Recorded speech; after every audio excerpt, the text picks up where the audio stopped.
Le jeu d'horreur est en train de mourir. Et oui, voici une façon plutôt spécifique de commencer une vidéo. Ça fait déjà plusieurs années que je vous parle de jeux d'horreur sur cette chaîne YouTube. On a fait des tops de jeux d'horreur gratuits, sur PC, sur console, sur mobile, et plus le temps passe et plus j'ai du mal à trouver de bons jeux d'horreur à vous présenter. Et malheureusement, après plusieurs jours, plusieurs semaines, plusieurs mois, et voire même plusieurs années de recherche, je me suis rendu compte que les pépites d'horreur ne sont plus. Nous ne sommes plus dans l'âge d'or du jeu d'horreur. Et malheureusement, plus le temps passe et moins les jeux d'horreur sont bons, moins ils sont pertinents, moins ils sont travaillés, moins ils sont horrifiques. Et dans cette vidéo, nous allons voir qu'est-ce qu'il se passe, quelle est l'histoire du jeu d'horreur, pourquoi on arrive drastiquement à sa fin, et est-ce qu'il y a un nouvel espoir pour celui-ci. Alors, ce que je vais dire peut paraître bête, mais de base, le jeu d'horreur a été créé pour vous faire frissonner, pour vous faire peur, et vous horrifier tout simplement. C'est la première mission d'un jeu d'horreur. Ce qui au final donne des jeux bien différents de la plupart des autres jeux vidéo. Car généralement, un jeu vidéo est classé en fonction de son gameplay. Alors que lui, le jeu d'horreur est presque toujours basé sur une présentation narrative ou visuelle et utilise plus ou moins souvent une variété de gameplay différents. En plus de ça, ce qu'il faut savoir, c'est que au niveau du jeu d'horreur, on a plusieurs catégories ou plusieurs sous-genres. Et on peut classer les jeux d'horreur sous 5 catégories bien distinctes. 5 grands thèmes qui sont le survival horreur, l'horreur d'action, l'horreur psychologique, le jumpscare d'horreur ou encore l'horreur inversée.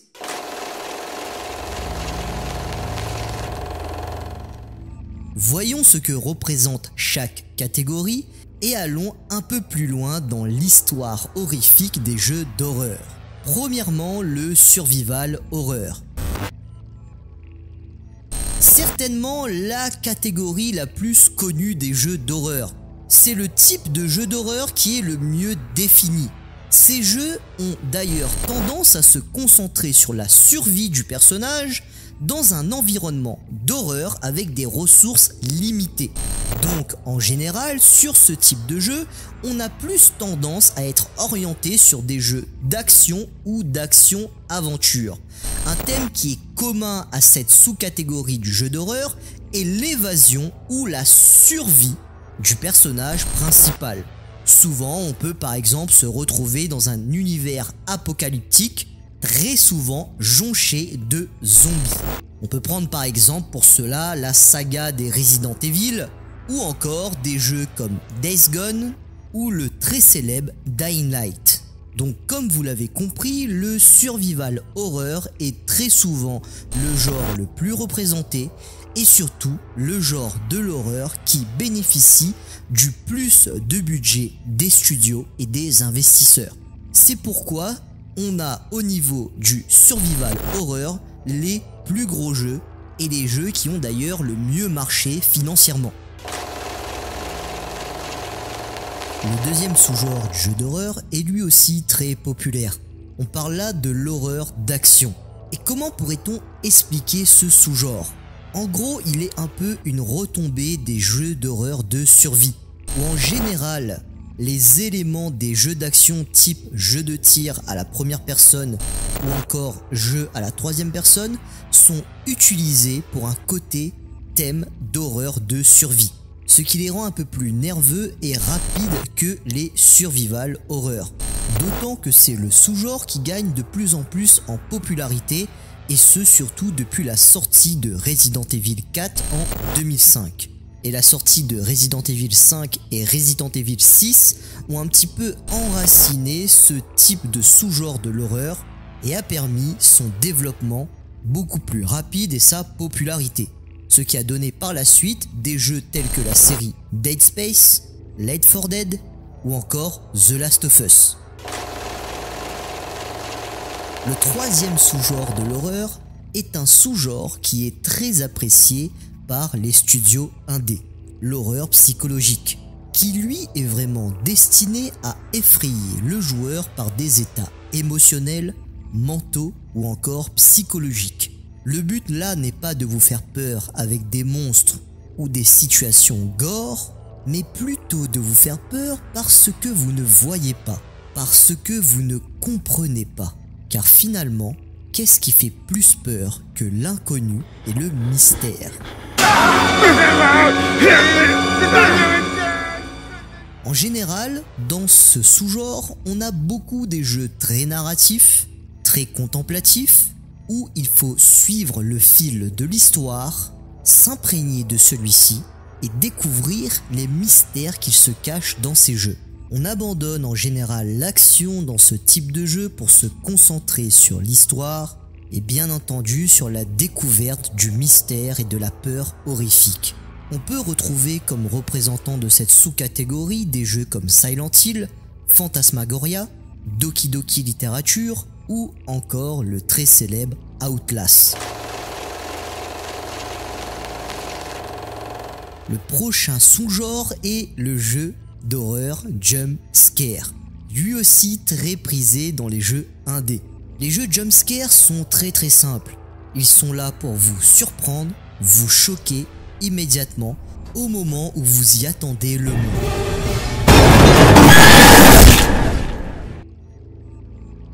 Ce type de jeu veut créer un sentiment de terreur en vous tout en essayant de vous faire anticiper les prochains jumpscares. Au final, ces jeux sont terrifiants, mais une fois qu'on s'y habitue, on se rend compte que rien n'est vraiment horrifique. Ils vont jouer sur des mécaniques bien connues du cinéma d'horreur, qui peuvent faire peur les plus crédules d'entre nous, mais une fois expérimentés, les jumpscares sont très prévisibles. Et les plus grands représentants de ce type de jeu sont des jeux comme Slenderman ou encore Five Nights at Freddy's. Des jeux qui ont très certainement bercé nos enfances et qui nous ont fait peur au plus haut point. La dernière catégorie est la catégorie de l'horreur inversée. Et cette catégorie a été créée surtout au niveau du jeu multijoueur.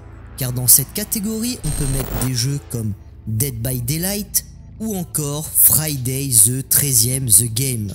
Dans les jeux d'horreur inversés, en général, il implique d'assumer le rôle du monstre ou du méchant. Vous devez en général tuer les victimes et c'est vous qui allez créer la peur chez les autres. Exactement le principe de DBD. Et on va pas se mentir, ce genre de l'horreur est très peu représenté car on a très peu de bons jeux multijoueurs qui existent aujourd'hui. Le plus grand représentant est bien entendu Dead by Daylight.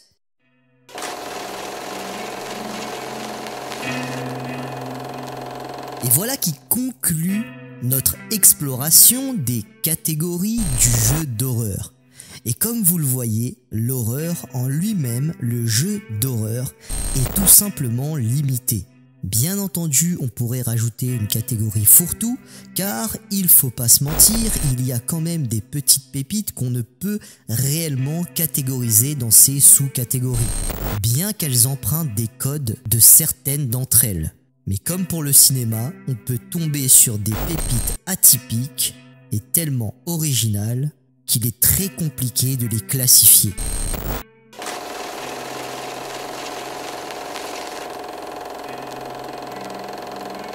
Maintenant, la question qu'on pourrait se poser, c'est pourquoi arriver aux jeux d'horreur? Pourquoi avoir créé des jeux d'horreur? Déjà, pour comprendre l'évolution et l'arrivée du jeu d'horreur, il faut comprendre l'évolution du cinéma d'horreur. Car le jeu d'horreur est intimement lié au cinéma d'horreur. S'il n'y avait pas eu de cinéma d'horreur, il n'aurait jamais eu de jeu d'horreur. Ce qu'il faut savoir, c'est que le cinéma d'horreur prend sa genèse et son essor dans les années 1930. Les gens se passionnent pour l'horreur, pour la peur, pour le gore, tout simplement de comment se créer des frayeurs nocturnes. On est passionné par le mystère, par l'inconnu, par les choses qu'on ne contrôle pas et que l'on ne comprend pas. Mais c'est réellement à partir des années 1950 que le cinéma d'horreur prend une place omniprésente dans le paysage cinématographique et se développe de plus en plus. C'est dans les années 50 qu'on a des films tels que La Nuit des Morts Vivants, Rosemary Baby, Psychose. Et quelques années plus tard, on verra sortir les pires films épouvantes que l'humanité n'ait jamais créés. C'est dans les années 70, voire même le début des années 80, qu'on voit une période de sortie des plus grands classiques de l'horreur. L'Exorciste, Massacre à la tronçonneuse, Les Dents de la Mer, Halloween, Shining, Evil Dead et bien d'autres. C'est aussi dans ces années-là qu'on connaîtra la période des grands slashers, avec par exemple des personnages comme Freddy Krueger, le masque de The Scream, Pennywise, Jason, Michael Myers, Pinhead, Leatherface, et on pourrait encore en dénommer d'innombrables personnages cultes comme ceux-ci. C'est dans cette période-là qu'on fait face à l'âge d'or du cinéma d'horreur.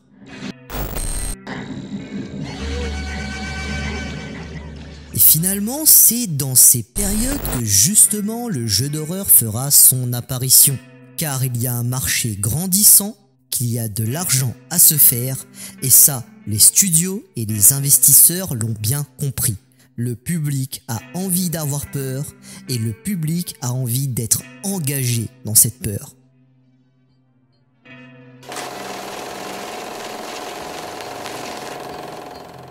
Malheureusement, à cette époque-là, le jeu vidéo ne possède pas autant de budget que le cinéma. C'est d'ailleurs toujours le cas. Et les premiers jeux d'horreur ne sont pas forcément à la hauteur des grandes productions cinématographiques.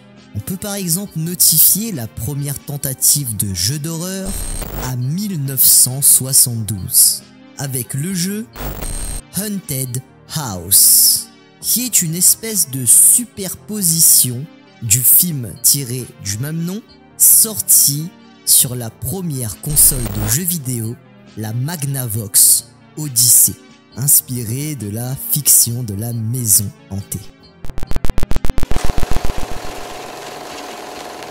Et puis nous avons des jeux beaucoup plus cultes, beaucoup plus connus, tels que Space Invader, sorti en 1978, qui lui-même est peut-être un peu un jeu d'horreur, car finalement, on doit protéger la planète d'une invasion extraterrestre. Et à partir de là, bon nombre de jeux se sont essayés à l'horreur. On a eu la sortie des jeux d'aventure Mystery House en 1980, ou encore The Lurking Horror en 1987, qui ont tous deux essayé d'incorporer des éléments d'horreur dans leur description textuelle des pièces. Mais malheureusement, soyons honnêtes, ce n'est pas un amas de pixels qui va nous faire frissonner. Et pourtant, ils ont essayé plusieurs fois, et même en reprenant des grands classiques du cinéma, comme Massacre à la tronçonneuse avec le jeu The Texas Chainsaw Massacre, ou encore le très célèbre film Halloween, adapté en jeu vidéo en 1983. Même Friday the 13 a eu son adaptation jeu vidéo en 1989. Mais soyons honnêtes, ces jeux ne font pas peur. Tout simplement car technologiquement, les consoles de l'époque n'étaient pas assez puissantes pour nous donner le frisson que pouvait nous donner le cinéma. On était sur la bonne voie, mais on n'y était pas encore.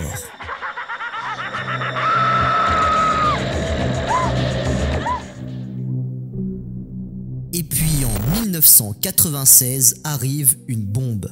Une bombe dans l'univers du jeu vidéo qui nous montrera le potentiel et la puissance de celui-ci, et surtout le potentiel pour le jeu d'horreur en lui-même. Cette bombe, c'était Doom.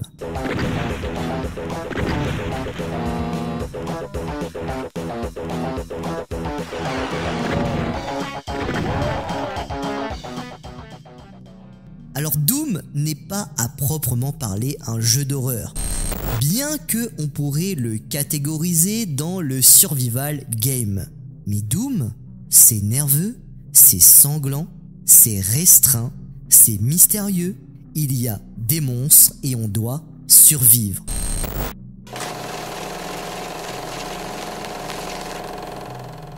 Finalement, n'a-t-on pas là les patterns d'un jeu d'horreur? Et c'est justement à partir de ce jeu-là qu'on a vu le potentiel et que les choses ont évolué. Et seulement 3 ans plus tard, en 1996, sortait sur la PS1 le premier Resident Evil de Capcom. Le premier jeu qui marqua conséquemment l'histoire du jeu d'horreur. Et c'est à partir de là qu'on a commencé à ressentir le frisson, la peur, la terreur et l'envie de ne plus jamais ouvrir et même jouer à ce genre de jeu. La même année, on aura aussi le titre culte The House of the Dead et 3 ans plus tard, le premier Silent Hill de Konami, l'un des jeux les plus cultes de l'univers vidéoludique des jeux d'horreur.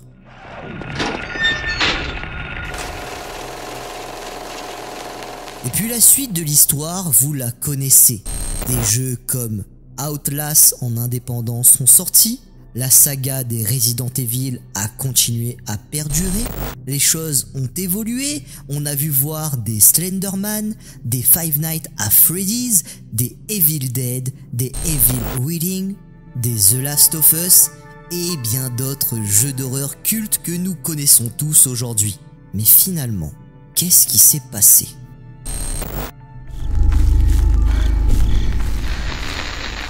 Déjà, on peut placer l'âge d'or du jeu d'horreur entre 2008 et 2016, c'est-à-dire 8 années où beaucoup de choses ont été faites, que ce soit au niveau des AAA, mais surtout au niveau des studios indépendants. C'est dans ces années-là qu'on a eu les meilleurs jeux vidéo, et après 2016, très peu de jeux d'horreur intéressants sont sortis. On était plutôt dans des suites des jeux de l'époque. L'âge d'or était fini. Petit à petit, on s'en allait vers la fin du jeu d'horreur, car presque tout avait été fait, presque tout avait été exploré, et le jeu d'horreur, après avoir connu une évolution exponentielle et après avoir connu son âge d'or, était en train petit à petit de tomber.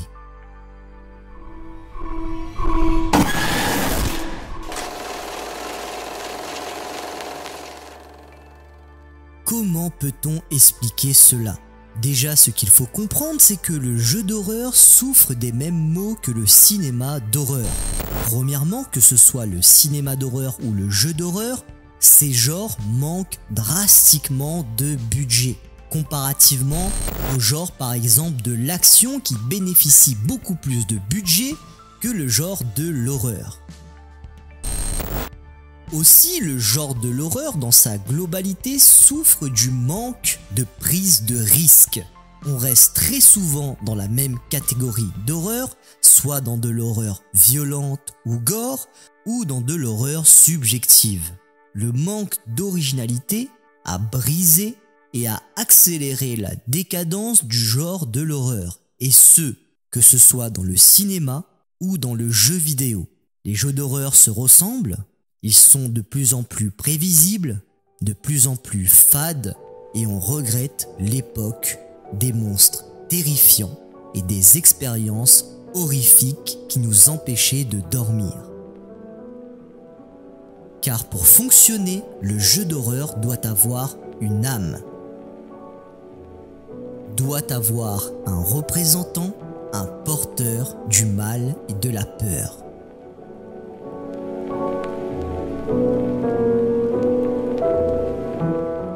Dans cette vidéo, nous avons parlé de grands méchants cultes du cinéma, mais aussi du jeu vidéo.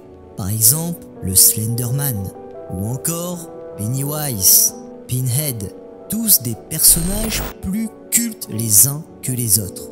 Certains sont tellement cultes qu'ils ont même fait apparition dans des jeux vidéo de combat qui n'avaient rien à voir avec l'horreur. Par exemple, Freddy Krueger dans Mortal Kombat. Mais aujourd'hui, vous l'avez remarqué, ce n'est plus le cas. Le jeu d'horreur se fane, et même vous sur la chaîne YouTube, vous commencez à le ressentir. Déjà plus d'1 an que je fais des vidéos sur ce genre, et les commentaires le montrent bien. L'horreur ennuie, ne terrifie plus, et malheureusement tombe petit à petit dans l'oubli.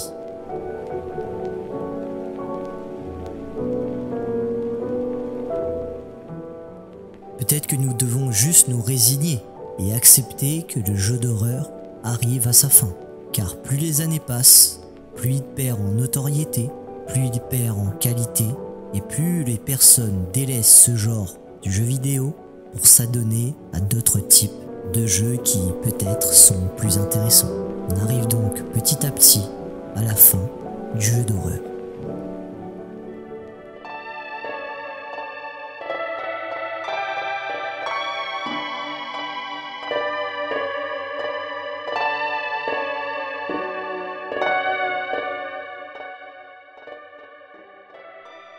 Non, on ne peut pas accepter cela. Le jeu d'horreur a trop d'histoire, nous a donné trop de frissons, trop de peur, mais surtout trop de bons moments. Combien d'heures a-t-on passé sur Dead by Daylight? Combien de vidéos avons-nous regardé sur Outlast? Combien de théories avons-nous visionné sur le Slenderman? Le jeu d'horreur est beaucoup trop important et son aura est beaucoup trop puissante. Bon nombre de jeux empruntent des mécaniques d'horreur. Les Souls-like par exemple, l'aura d'un Bloodborne, d'un Dark Souls est empruntée aux jeux d'horreur. Cette pression qui te fait comprendre que la mort est à chaque coin de la map. Le jeu d'horreur ne peut pas s'éteindre comme ça. Certes, il ne bénéficie pas des budgets qu'il devrait avoir pour créer un jeu hors du commun, mais des solutions existent. Par exemple, la VR. La première fois que j'ai joué à un jeu d'horreur en VR, c'était Resident Evil 7. Et je pense que ça a été la plus grande claque de ma vie au niveau horrifique. La VR peut donner une nouvelle dimension au jeu d'horreur.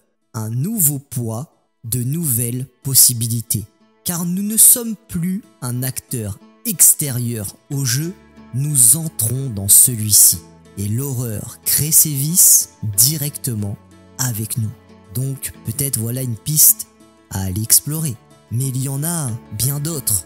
Car aujourd'hui, l'humanité, la technologie avance tellement vite. Par exemple, l'intelligence artificielle aujourd'hui est devenue omniprésente et avec des outils tels que ChatGPT et bon nombre d'IA surdéveloppés par les GAFAM, nous pouvons peut-être penser que les développements de ce type de jeu pourraient être drastiquement améliorés et surtout que leur coût pourrait drastiquement diminuer.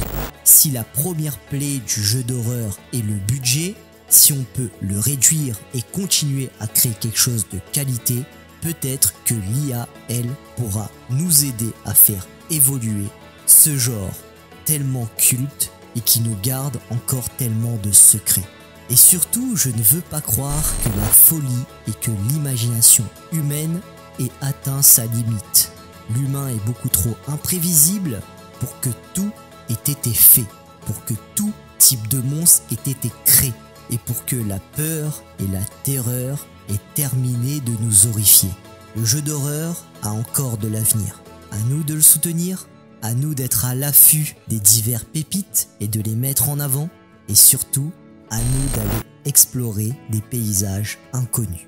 Cette vidéo est en quelque sorte un appel d'un passionné de l'horreur dans le jeu vidéo et qui aimerait bien entendu qu'il soit peut-être un peu plus pris au sérieux et surtout mis en avant. Aujourd'hui, l'horreur se trouve quasiment dans tous les jeux. Regardez une saga culte comme les Call of Duty. Quel est le mode de jeu que l'on attend le plus? Eh bien ce n'est pas le multijoueur, mais c'est bien entendu le mode zombie des différents Black Ops. Juste avec cet exemple, on le voit et on le comprend, l'horreur est partout.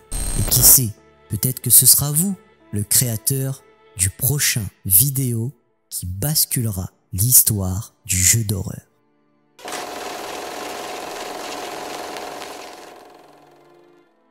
Merci d'avoir regardé ma vidéo jusqu'à la fin.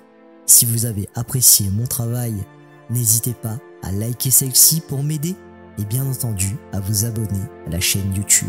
Faites attention à vous, car qui sait qu'est-ce qui peut se cacher sous votre lit.